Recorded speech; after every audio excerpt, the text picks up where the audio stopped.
హుజూర్ నగర్ నియోజకవర్గ అభివృద్ధి నిరోధకుడు నల్గొండ ఎంపీ ఉత్తమ్ కుమార్ రెడ్డి అని ఎమ్మెల్యే శానంపూడి సైదిరెడ్డి ధ్వజమెత్తారు. ఉత్తమ్ స్థాయిని మరిచి వ్యాఖ్యలు చేస్తున్నారని మీడియా సమావేశంలో మండిపడ్డారు. హుజూర్ నగర్ ఎమ్మెల్యే టికెట్ ఉత్తమ్ కుమార్ రెడ్డికి ఇస్తే ఆయనకు 50,000 ఓట్లు కూడా పడవని వ్యాఖ్యానించారు. తనకు నియోజకవర్గ అభివృద్ధి ముఖ్యమైతే కోర్టులో కేసులు వేయించి అభివృద్ధిని అడ్డుకోవడమే ఉత్తమ్ పని అని ఎద్దేవా చేశారు. సవాళ్లు విసరడం, వెనక్కి వెళ్లడం ఆయనకే సాధ్యమని అన్నారు. నగర్ అందరు నా వాళ్ళని పనిచేసేటోని అట్లనే పనిచేస్తా, కానీ మీలాగా రాజకీయం కోసమో నాకు పదవి నా భార్యకు పదవి అన్నట్టు పనిచేసే వ్యక్తిత్వం నాది కాదు, పనిచేసే మనస్తత్వం నాది కాదు.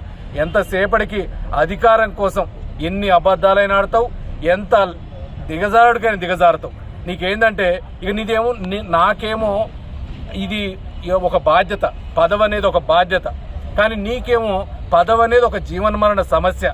పదవి లేకపోతే నువ్వు బతకలేవు. నాకేమో పదవి ఉన్నా లేకపోయినా అందరు నన్ను ఎమ్మెల్యే దాకా ఎమ్మెల్యే అనేది కూడా తెలియదు, నాకు ఆ గుర్తే రాదు నాకు. కానీ నీకేమో ఇంటికి పోతే ఒక బాధ, ఇంటికి వస్తే ఒక బాధ, కానీ నాకు అవన్నీ లేవు. నువ్వు పదవి కోసం మాట్లాడే మాటలు జనం చూస్తూ ఉన్నారు. నేను వాటన్నిటి గురించి ఇక మాట్లాడాల్సిన అవసరం లేదు. ఇక నీ గురించి మాట్లాడను. ఎందుకంటే నాకు ఇక ఇంతకుముందు అనుకునేది, వామో ఉత్తమ్ కుమార్ అంటే 7 అడుగులు ఉన్నాడు, 20 ఏళ్ళు చేసిండు, ఎంపీగా చేసిండు, మంత్రి చేసిండు, చాలా గొప్పోడు అనుకునేది. కానీ ఇప్పుడు నిన్ను చూసి నా స్థాయి దిగజారుద్దామన్న కాడికి వచ్చిన నేను. ఇక నీ గురించి నేను ఏది కూడా మాట్లాడదు కూడా తలుచుకోవట్లేదు. కాబట్టి నువ్వు కూడా మాట్లాడితే మాట్లాడుకో, నువ్వు ఏదైనా చెప్పుకో, ఏం పర్వాలేదు. జనానికి నిజాలు తెలుస్తాయి. నేనైతే ఎంతసేపటికి అభివృద్ధి ధ్యేయంగా పనిచేస్తాం.